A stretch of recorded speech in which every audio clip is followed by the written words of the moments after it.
Oggi siamo arrivati alla puntata numero 3 della Giulietta.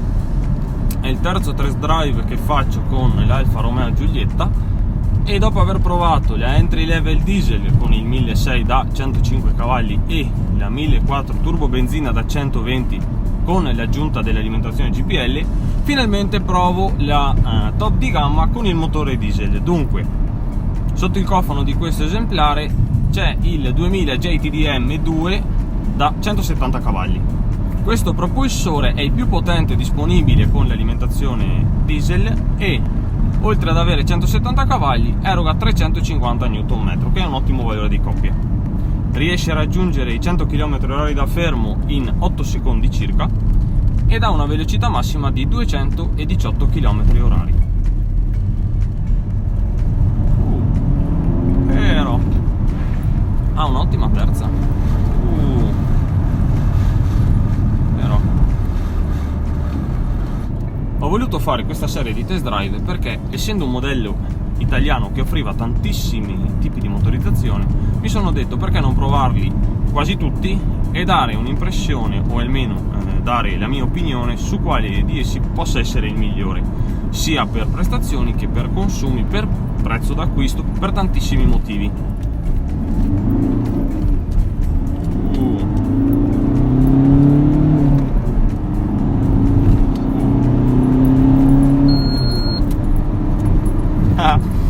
Ok, allora, la versione più potente turbo diesel mi piace, ve lo dico subito. Mi piace perché ha un dettaglio nell'erogazione che non tutti i turbo diesel hanno, o meglio, tutti i turbo diesel vi promettono palate di coppia costante per un ampio range di giri, partendo magari da 1200-1500 giri, però poi non è vero. Poi si siedono magari già a 2005, qui adesso sono a 2000, 3 turbo, 3000, continua a tirare, 4000, continua a tirare, cambio marcia, sì, superato i limiti di velocità, giusto. Quindi ha un arco di coppia molto ampio, ma costante, lo mantiene, quindi questo motore già mi piace, già si comporta come piace a me, non ha vuoti, non ti dà un valore di coppia da libretto troppo alto e poi per strada ti lascia a terra. Anche nelle cambiate, cambia 4000 e la macchina è subito pronta, non ha vuoti, non ha lag. Il cambio è un 6 marce manuale, l'ho provato su tutte e tre le Giulietta fino ad ora, questa non è la TCT, ed è un cambio estremamente fluido, le cambiate sono molto buone.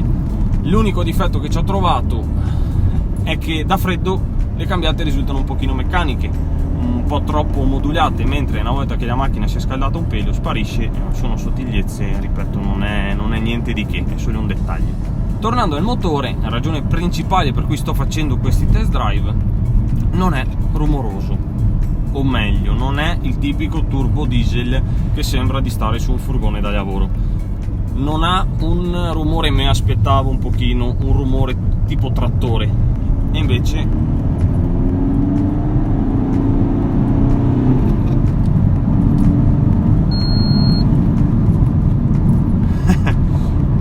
ha un'ottima erogazione, un ottimo sound, abbastanza pulito, non si sente tutta sta turbina, tutto sto fischio tipico di tantissimi diesel, soprattutto quando sono molto performanti, e soprattutto si sente lo scarico. È una cosa buona, una cosa che apprezzo, perché va bene avere un motore diesel che magari consuma un pochino in meno, però almeno lasciami un attimo di sound, lasciami un attimo di rabbia, di rumore un pochino cattivo sotto, che se mi togli anche quello. Questione consumi: a casa dichiara un 21 km/litro, valore che onestamente sta un pochino distante dalla realtà, perché in un ciclo misto si potrebbe arrivare anche a 18, ma con un motore così reattivo, così brillante, la voglia di accelerare e di spingerlo c'è sempre, quindi si arriva ai 9-10 e da lì non ci si muove più di tanto. Infatti il proprietario mi diceva che se si va tranquilli, ma proprio tranquilli, e si arriva a 15-16 segnati da strumento, poi non si sa quanto siano in realtà, si fa fatica a tirar fuori un grosso numero da un motore che comunque è medio-alto come potenza. In questo momento le cambiate sono anche molto fluide perché ho il DNA appunto su Dynamic, che favorisce, come abbiamo visto anche favorisce le cambiate, favorisce la rapidità di innesti e l'arco di coppia è garantito anche grazie a questa taratura. Però quello che mi ha colpito di più è la terza. Ha una terza paurosa, ti dà una botta davvero considerevole, non pensavo. La pensavo sì cattiva, però tutto sommato abbastanza sobria. Invece l'erogazione è brusca ma piacevole, ti permette di fare quello che vuoi, anche perché in dinamica si sistemano le sospensioni, si sistema lo sterzo. Sinceramente è molto buona, la sposta abbastanza bene, siamo sempre sui 1300 e qualcosa chili, non è un peso più, ma però va via che è una meraviglia grazie a questo propulsore, quindi al momento mi piace. Se dobbiamo paragonarlo ad altri marchi con pari potenza, questa qui non sta per niente sotto. Come ho detto, i valori dichiarati si riscontrano poi su strada, cosa che apprezzo, e se dobbiamo calcolare un attimo il prezzo d'acquisto da nuova di quest'auto, pari a 33.000 euro circa, diciamo che siamo in linea, non è niente di scandaloso. E se si può obiettare ma 33.000 euro un Alfa Romeo non glieli do, non lo so. Per avere un'auto così accessoriata di altri marchi che teoricamente hanno un brand o un blasone superiore, bisogna tirare fuori almeno altri 5-6.000 euro comodi per avere questo motore con questo allestimento. Questo allestimento si chiama la sportiva e rasenta il full optional. Abbiamo praticamente tutto quello che si può vedere, anche il differenziale elettronico Q2.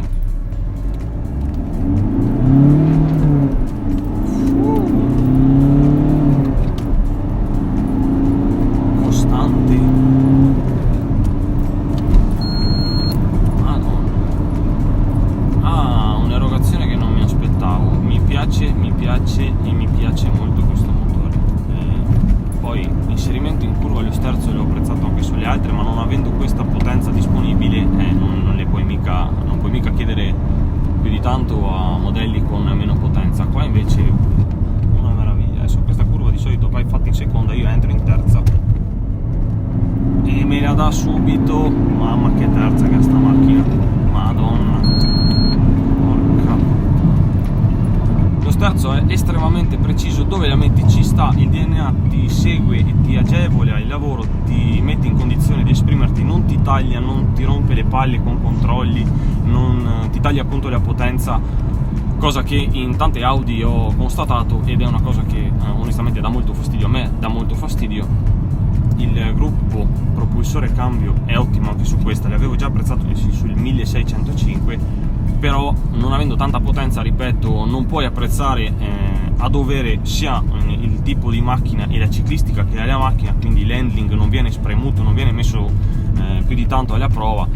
Con questo già si ragiona di più e onestamente adesso sono curioso di provare la quadrifoglio verde e quindi il top di gamma a benzina, perché con un'erogazione del genere su un 2170 a turbo diesel mi aspetto tanto, sono sincero.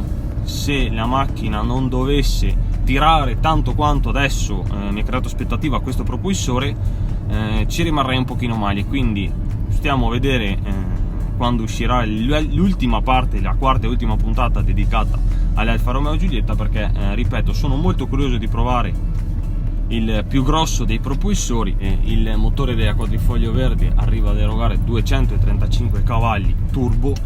Diciamo che ora, per colpa di questa Giulietta la sportiva, tutte le mie aspettative sono molto più in alto, e questo motore stock, ragazzi, non ha subito modifiche, ha un comportamento davvero invidiabile. Tutto sommato, grazie anche al DNA che ottimizza la guida, adesso la riporto in normal per capire un pochino quanto cambia, soprattutto a livello appunto di cambiate. Macchina un pochino più tranquilla, ti dà un'erogazione più calma, di conseguenza in normal anche i consumi scendono e la rendono una macchina tuttavia parsimoniosa. Ma chi cazzo è che la metti nenne? Nonostante dia tutto il gas in curva e abbia puntato l'esterno della curva, non mi taglia la potenza, non abbassa il muso, non soffre, avendo la trazione anteriore, di un pesante sottosterzo come ci si potrebbe aspettare. E viva Dio, ogni tanto qualche macchina tendenzialmente sportiva anche con propulsore diesel fa comunque il suo dovere, ogni tanto è una cosa buona, è giusto così, Alfa Romeo ha fatto un buon lavoro, mi piace molto. Un'ultima cosa che ci tengo a dire: questo propulsore, ripeto, è stock, non fa fumo, non ha una fumosità elevata, cosa che si può riscontrare su tantissimi altri modelli di tanti marchi differenti. Sembrano dei camion vecchio stampo, tipo quelli delle fiere di una volta, gli OM. Non fa fumo, non fa tanto fumo, da dietro lo specchietto la visibilità è ottima, in piena accelerazione, è una cosa che apprezzo, perché non trovo proprio super carina la cosa di fare nuvoloni neri. Ho detto praticamente tutto, mi ripeto, mi piace molto questa macchina, in strada sta molto bene, con più potenza le apprezzi anche di più, ne apprezzi le dinamiche di guida e la ciclistica, i freni sono buoni, riescono a fermarla bene anche se ha più potenza, quindi non c'è stato il rischio che fossero sottodimensionati, una cosa buona. Anche l'impianto è Brembo, è un po' maggiorato per questo tipo di veicolo. Sì, mi piace, globalmente mi piace. Adesso ha creato delle aspettative appunto pesanti per la quadrifoglio verde, vediamo un pochino l'ultima parte di questa serie dedicata alla Giulietta. Grazie per aver visto il video, se ti è piaciuto metti like, iscriviti al canale se non l'hai ancora fatto. Ciao!